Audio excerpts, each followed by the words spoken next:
Seja muito bem-vindo ao 2Dedos de Teologia. Eu sou o pastor Iago Martins e você está no Pergunte ao Pastor, o programa de respostas rápidas para perguntas curtas. Hoje, as perguntas são todas enviadas por alunos da Escola Convergência. Isso aí, Pergunte ao Pastor de hoje é especial e a gente vai responder perguntas de alunos justamente porque o vídeo de hoje é patrocinado pela Escola Convergência. Se você ainda não sabe, a Escola Convergência é uma escola de teologia online que te dá acesso a conteúdos de altíssima qualidade, na qual eu, que também vos falo, sou um dos professores. Lá, junto com vários outros professores e teólogos, você aprende sobre cosmovisão cristã, eu mesmo dou aula sobre essa matéria lá, sobre a vontade de Deus, sobre escatologia, sobre espiritualidade cristã, tudo o que você precisa saber para ter uma vida pautada na palavra. E para poder ser aluno da escola, você pode escolher entre dois cursos que possuem ênfases distintas, o Doutrina e Devoção, que é para você que deseja conhecer um pouco mais as bases da sua fé, e a Escola de Pregadores, que é para você que deseja mais conhecimento de como levar a palavra para longe. Então vai no link na descrição, conhece a Escola Convergência, eu sou um dos professores dessa escola e vários outros nomes de muita confiança estão lá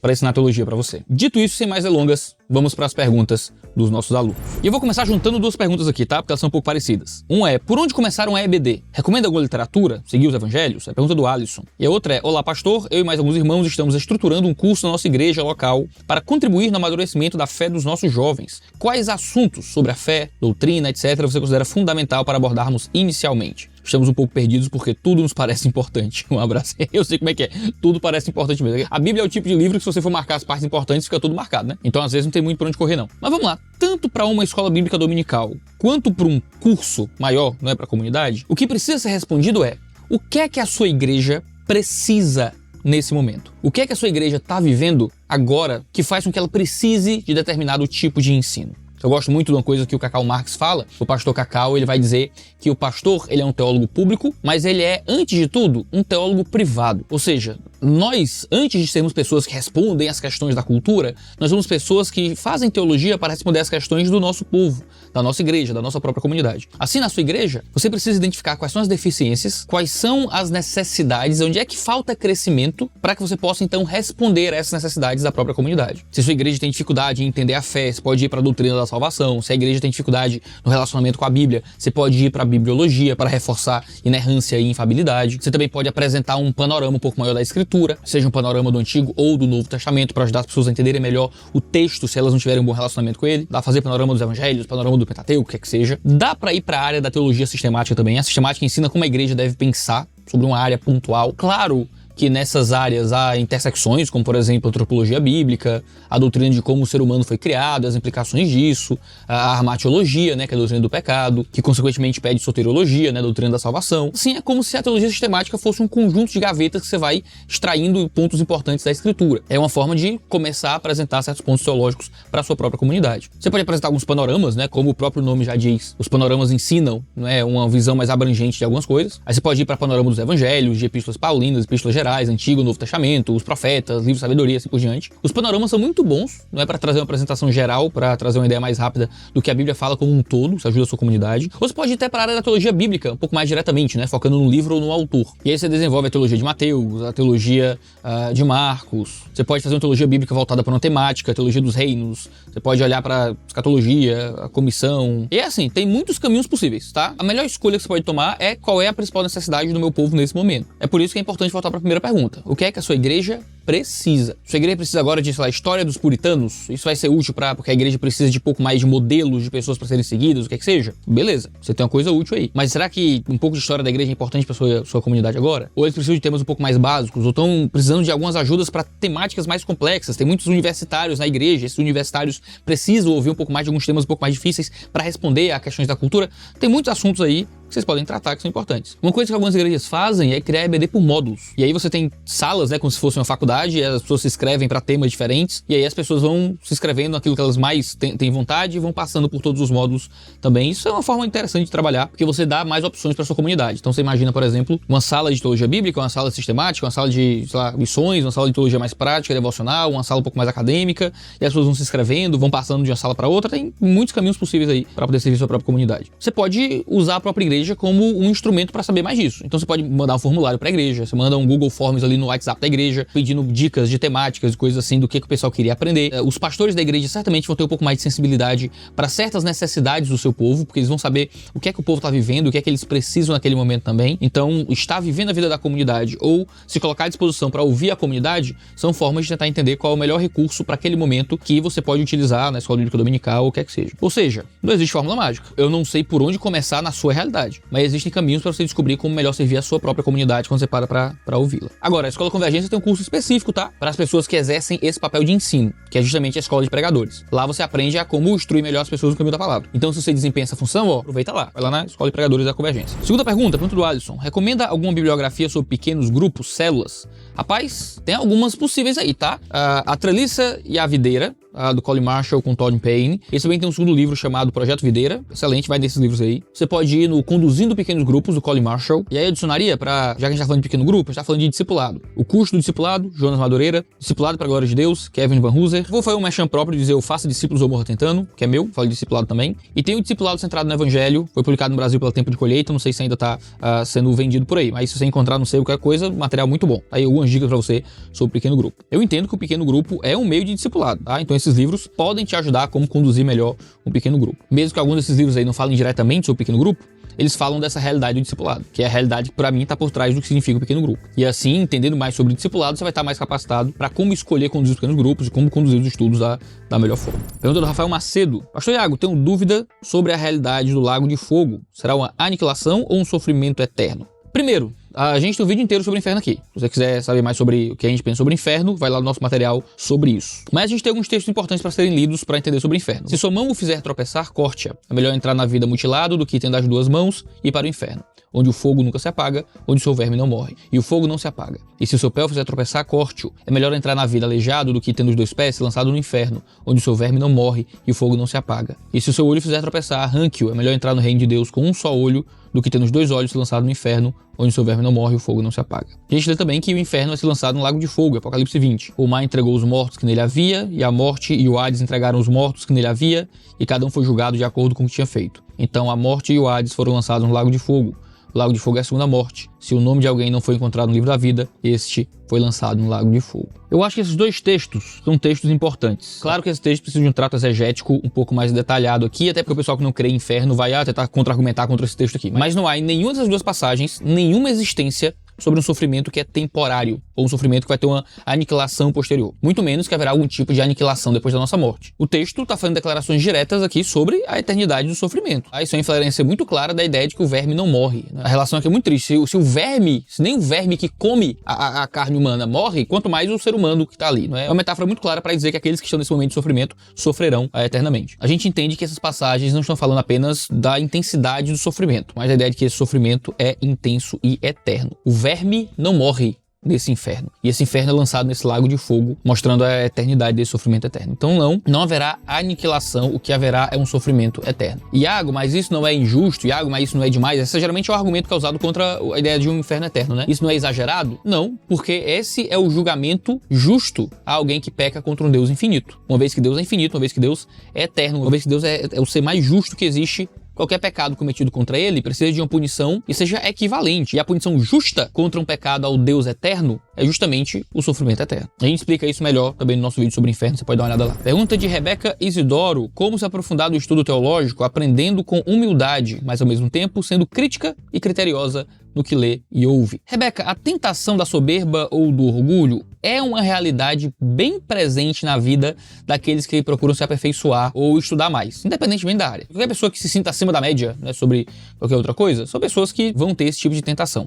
Não é à toa que há um conselho do pai para o filho em Eclesiastes, que diz: não há limite para a produção de livros, estudar demais deixa exausto o corpo. Sempre tem algo mais para ser conhecido. Sempre haverá um novo conhecimento, livros e livros sobre algum assunto. O que a gente tem que saber é que isso é algo que exaure. A gente acaba exausto. A gente nunca vai dar conta de todo o conhecimento que existe. Então a melhor forma da gente lidar com a soberba é entender que por mais que a gente saiba mais do que outras pessoas, a gente nunca sabe mais do que deveria. A gente nunca sabe o suficiente, a gente nunca sabe o bastante, a gente nunca vai chegar no conhecimento absoluto sobre as coisas, porque o conhecimento absoluto sobre as coisas, só quem tem é Deus. Então, uma vez que nós temos o Senhor como aquele que sabe de tudo, nós sempre seremos pessoas que não sabem de nada, em comparação com quem Deus é. Nosso conhecimento é muito pouco, é muito parco. A busca pelo conhecimento é o tipo de coisa que nos exaure fisicamente, né? Leva parte de quem nós somos também. Então, conhecer demais cansa, e isso deve nos humilhar, a gente não consegue, a gente não tem capacidade de estudar tudo que deveria estudar. Agora, um outro texto muito importante que pra mim me ajuda nesse processo é 1 Coríntios 8, né? 1 Coríntios 8 vai dizer que o conhecimento, não é? O conhecimento, ele tem a tendência de nos inchar,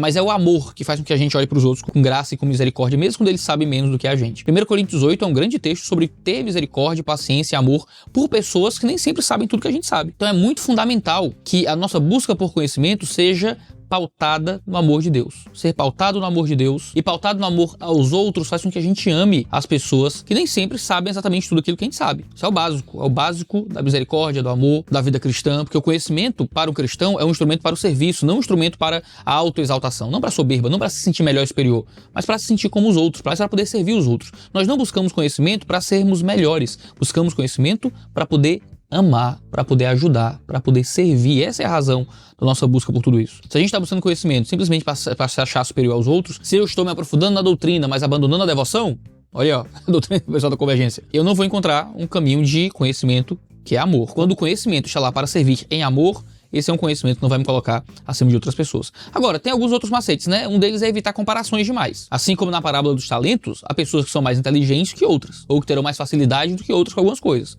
Saber mais não implica em qualidade de fé, só implica em responsabilidade com a fé. Além disso, é bom você ter bons modelos, tá? É bom você encontrar pessoas que são inteligentes e humildes, pessoas que são inteligentes e amorosas, e tentar viver com elas, perto delas, encontrando nelas um padrão para poder servir. Porque se você viver sua vida perto de gente orgulhosa, soberba, mesquinha, que se acha melhor que todo mundo, esse vai ser o padrão que vai tocar em você. Aí você vai se sentir uma pessoa melhor do que todo mundo, porque a gente aprende muito mais por imitação do que por proposição. Nossa personalidade é muito mais moldada por aquilo que a gente imita e percebe e internaliza do que por aquilo que a gente ouve que deveria ser de fato. Então procure bons modelos para imitar de gente sábia. Ou seja, quem é o sábio? É o inteligente que sabe viver com a sua inteligência. Às vezes a gente fica só perto de uns jovens inteligentinhos e a gente acaba tendo nosso caráter formado pelo pecado de pessoa inteligente. E tem gente inteligente também é pecaminosa. É olhar para Jesus, Rebeca. É olhar para Cristo e entender que Cristo se fez servo e anulou a si mesmo. Embora sendo Deus, diz Filipenses 2. Ele não considerou que o ser igual a Deus era algo a que deveria apegar-se, mas esvaziou-se a si mesmo, vindo a ser servo,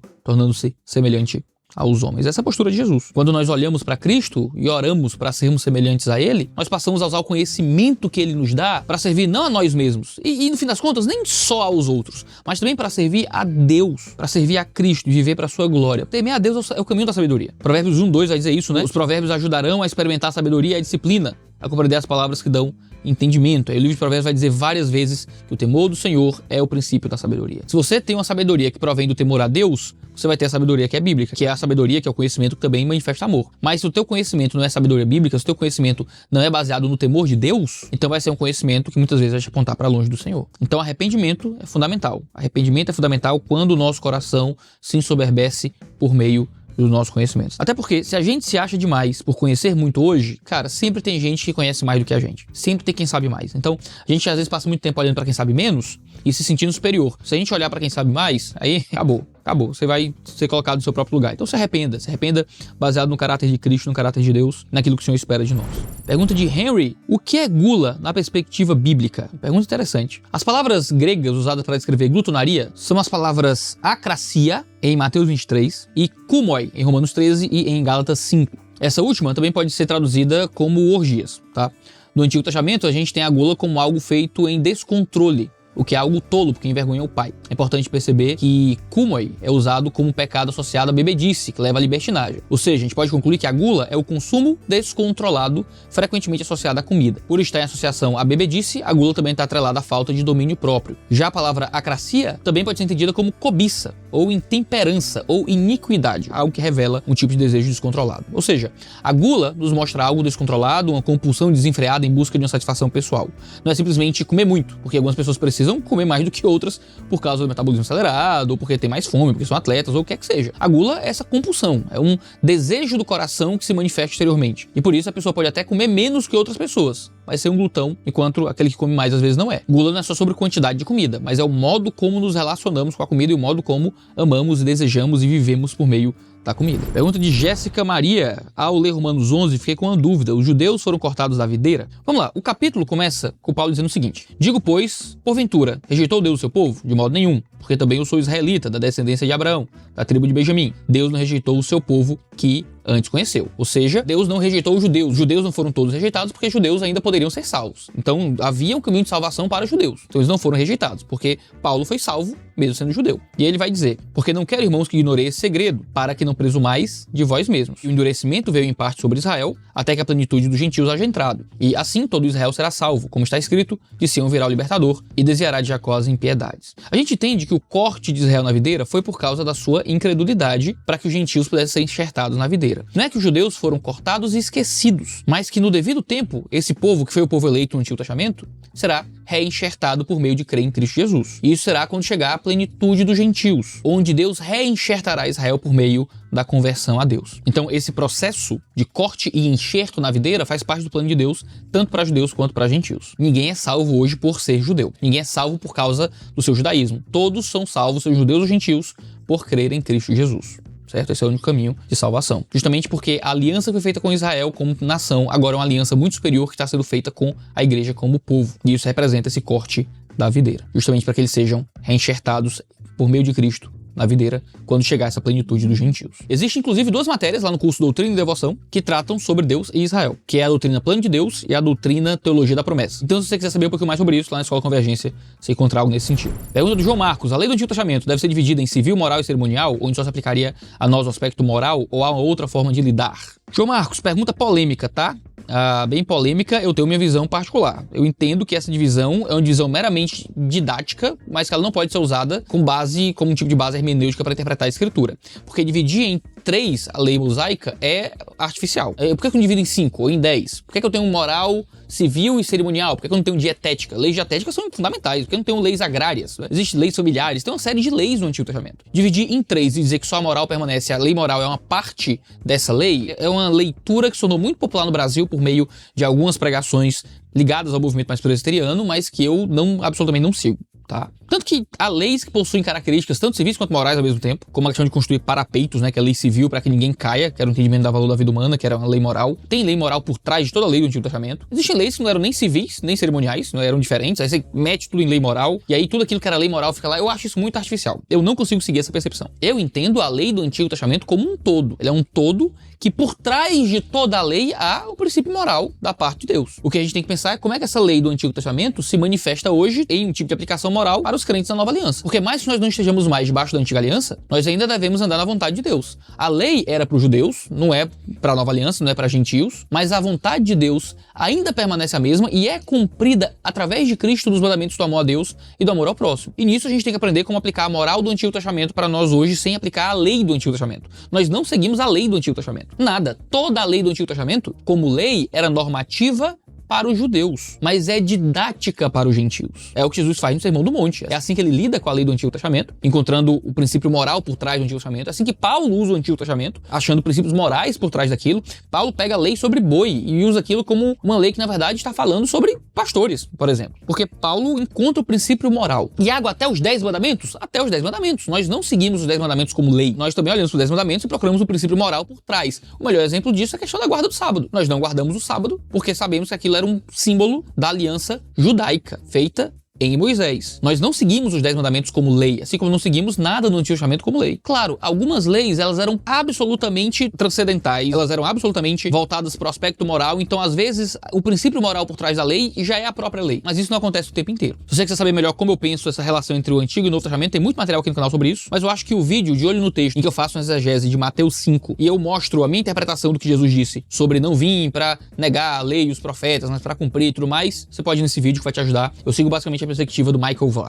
A grande questão é que a gente tem textos do Novo Testamento que fazem parecer que a gente não segue mais nada do Antigo Testamento e trechos do Novo Testamento que faz parecer que a gente ainda segue tudo do Antigo Testamento. E aí, do que esses textos estão falando? Alguns criam essa divisão tripartite para poder fazer essa relação. Não, quando fala que a gente não segue, é o cerimonial, é o civil, é a maldição da lei. Quando fala que a gente segue, é o moral da lei. Eu acho que isso não é a melhor forma. Para mim quando fala que a gente não segue, é a lei. Do que fala que a gente segue, é o princípio moral por trás da lei. Eu tenho uma visão diferente do que é comum em alguns ambientes reformados. Eu falo um pouco sobre isso na Escola Convergência, numa disciplina que eu dou, que é na disciplina O Cristão e a Bíblia, onde eu toco um pouco nessa questão, se você quer saber um pouco mais sobre isso. Pergunta de Mariana. No censo, os homens de 20 anos para cima pagavam ao Senhor um resgate por sua vida? Isso é Êxodo 30, 11 a 16. Sim, é isso mesmo, viu? O James Bruckner tem um comentário muito bom do livro de Êxodo, da série Understanding the Bible Commentary, onde ele vai falar justamente que homens de 20 anos ou mais permaneceriam em linha, atravessariam o pátio e colocariam meio shekel, que era mais ou menos 5 gramas de prata, na caixa coletora. E aí seria contado como se tivessem pagado o dinheiro pela expiação que era cobrado pela vida deles. Não é? Isso não era uma medida de valor pessoal, mas era um reconhecimento da ação de Deus na vida de cada um deles. Esse pagamento no censo era um reconhecimento pelo que Deus estava fazendo na vida deles. Isso fazia parte de todo esse aspecto cerimonial, né, que estava relacionado à vida prática do Antigo Testamento. Pergunta do Estevão. Teremos acesso à Nova Jerusalém no milênio? Com corpos glorificados não precisamos de cura, mas a árvore da vida que fica lá é para curar as pessoas. Levaremos para as pessoas que não têm o corpo glorificado essas folhas? Olha, perguntinha difícil, hein? O livro do Apocalipse nos fala que haverá uma árvore que vai nos servir de cura completa. Lembre que a literatura apocalíptica é carregada dos mais variados simbolismos, tá? E para interpretar bem, a gente tem que saber sobre o que cada elemento ali se refere. Se uma pessoa já está glorificada, ela não precisa de cura. Mas a árvore está lá para simbolizar a cura que a gente já terá. Cura essa que a gente precisa hoje. Me parece que essa árvore não existe porque nós precisaremos dela, mas porque ela vai ser um símbolo de nós já termos precisado dela. Ela está lá para simbolizar o fato de que a gente era doente e já foi curado. E tá ali a manifestação da cura. Alguns vão comentar que talvez seja o meio para a cura, né? A gente vai chegar à cura por meio dessa árvore e essa árvore continuará lá. Mas aí já começa a entrar muito na coisa que é mais comum quando a gente fala de escatologia, que é um pouco de especulação. Então não sei exatamente, não é? Mas a gente vai tateando sobre essas possíveis explicações aí. O que é o sábado na Torá? E como isso se aplica hoje em dia? Pergunta do Henry. Eu já falei que a gente não obedece os 10 mandamentos da mesma forma que os judeus obedeciam. Eu acho que Paulo trata muito claramente essa questão dos dias. Ele escreve em Romanos 14, quando diz: alguns pensam que certos dias são mais importantes que os demais, mas outros pensam que todos os dias são iguais, cada um tem a opinião bem definida em sua própria mente. Ele tá falando aqui do forte e do fraco, ele vai dizer que existem divergências, alguns guardam todos os dias, alguns consideram os dias comuns, o que implica claramente que guardar um dia é um sinal de fraqueza, certo? Na fé. O forte é aquele que entende que não existe um dia mais a ser guardado, mas o forte não deve desprezar o fraco de forma nenhuma. Em Colossenses 2, ele também fala uma coisa interessante. Ele diz: portanto, que ninguém julgue vocês por causa de comida e bebida, o dia de festa, o lua nova, os sábados, porque tudo isso tem sido sombra das coisas que haveriam de vir, porém o corpo é Cristo. Ou seja, Paulo está dizendo que não existiria um dia mais sagrado do que o outro na nova aliança. Nós aguardamos a volta de Cristo para que de fato tenhamos o descanso. Hebreus 4 vai dizer o seguinte, ó: portanto, visto que nos foi deixada a promessa de entrar no descanso de Deus, tenhamos cuidado para não parecer que algum de vocês deixou de alcançá-la. Veja, nós já alcançamos esse descanso. Ele está discutindo justamente sobre o Shabat do Antigo Testamento. E esse descanso, ele vai dizer, é o descanso que nós temos em Jesus. Por isso, o sábado da lei era só uma sombra do descanso que nós já temos em Cristo, o descanso das nossas obras, que nos liberta do pecado. E ainda aguardamos o descanso que ainda teremos na volta perfeita de Cristo Jesus. Por isso, quando a gente fala do sábado, a gente tem que considerar o descanso de Deus na criação, o sábado judaico e o descanso que temos em Cristo Jesus na sua redenção. Essas coisas estão interligadas na Escritura. Então nós nos relacionamos com o sábado não guardando um dia da semana como os judeus faziam, mas entendendo que o sábado representa o descanso que nós já temos à nossa disposição em Cristo Jesus. Mas o domingo não é o sábado cristão? Não. O domingo é uma outra coisa. Não é exatamente um dia de descanso, é um dia de adoração. Domingo é o dia que Cristo ressurge, por isso nós adoramos Jesus no domingo, mas não tem nenhum relacionamento de descanso, ser proibido trabalhar no domingo ou o que é que seja. Se você quiser um livro que vai aprofundar muito isso, leia o Do Shabat ao Dia do Senhor, editado pelo D.A. Carson. Material maravilhoso para te ajudar a entender melhor como a gente se relaciona com o sábado, tá bom? Esse é o Pergunte ao Pastor de hoje, com perguntas dos alunos da Escola Convergência. E além do que a gente já mencionou aqui, a Escola Convergência também tem cursos rápidos. E você também pode conferir no link que vai estar aí na descrição e no comentário fixado. Doutrina e Devoção, que é o curso de Teologia. Escola de Pregadores, que é um curso para líderes. E os cursos rápidos com várias temáticas muito interessantes. Esse foi o Pergunte ao Pastor de hoje. A gente tem vídeo toda segunda, quarta e sexta-feira, sempre às 10 horas da manhã. Então não deixe de se inscrever no canal para ficar sabendo sempre que houver um vídeo novo. Um cheiro no seu cangote e até a próxima.